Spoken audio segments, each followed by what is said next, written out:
విజయనగరం జిల్లా దత్రాజేరు మండలం గడసాం గ్రామంలో శనివారం సాయంత్రం నుంచి ఎడతెరిపి లేకుండా కురుస్తున్న వర్షాలు కారణంగా రోడ్లు, చెరువు గట్లు తెగిపోయాయి. దీంతో పంట పొలాలు పూర్తిగా మునిగిపోయి వరి నాట్లు కొట్టుకుపోయాయని రైతులు ఆందోళన వ్యక్తం చేస్తున్నారు. ఇటీవల చేపట్టిన రోడ్డు నిర్మాణం పనుల్లో బ్రిడ్జి నిర్మాణం వెడల్పు తక్కువగా చేయడంతో నీరు రోడ్లపై నుంచి గట్లపై నుంచి ప్రవహిస్తున్నదని అన్నారు. రోడ్డు నిర్మాణ పనులు సరిగ్గా చేసి సమస్యను పరిష్కరించాలని రైతులకు కోరుతున్నారు. Today TV staff reporter yes Shankar, Vizianagaram జిల్లా.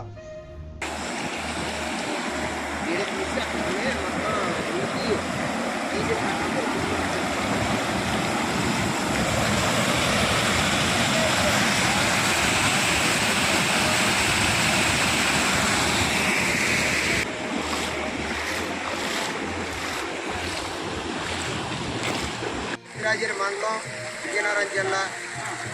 అక్కడ రైతులు ఎప్పటి నుండో చెప్తున్నారు, రోడ్డు కొత్తగానే వేశారు, 2 సంవత్సరాలు బట్టి చెప్తున్నారు,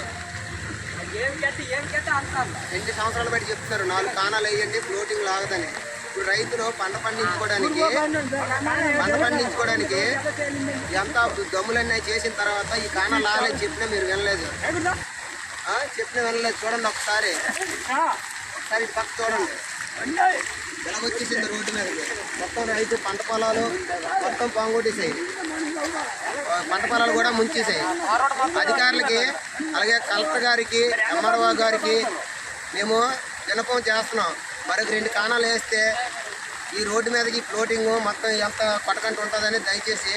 రైతులు కూడా చాలా ఆందోళన చెందుతున్నారు. ఆ పంట పొలాలు ఎంత పెట్టుబడి పెట్టిన తర్వాత కూడా పంట పొలాలు పోతున్నాయి అనేసి వర్షంతో కూడా వచ్చి ఉన్నారు రైతులు.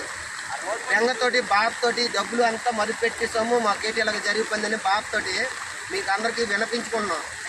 గడసాం గ్రామంలోనే ఏం జరిగినా పెడతాం, మీకు కొద్దిగా రెస్పాండ్ అవుతారని మేము కోరుకుంటున్నాం. మరో 2 కానాలు వేయాలని కోరుకుంటున్నాం కలెక్టర్ గారికి. రోడ్డు కూడా చూడండి, రోడ్డు కూడా వచ్చింది, రోడ్డు కూడా తవ్వేసింది. ఒకసారి చూపించండి.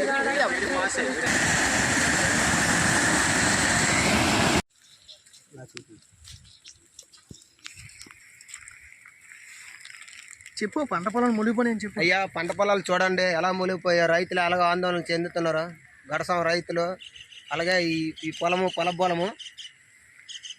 అనేది అంతనా మొత్తం ఆ కానాలు లాక్క ఈ మొత్తం పంట పొలాలన్నీ మునిగిపోయి కలెక్టర్ గారి దృష్టికి అలాగే ఎంఆర్ఓ గారి దృష్టికి ఇది పంపాలని కోరుకుంటూ రైతులకు కూడా మేలు జరగాలి.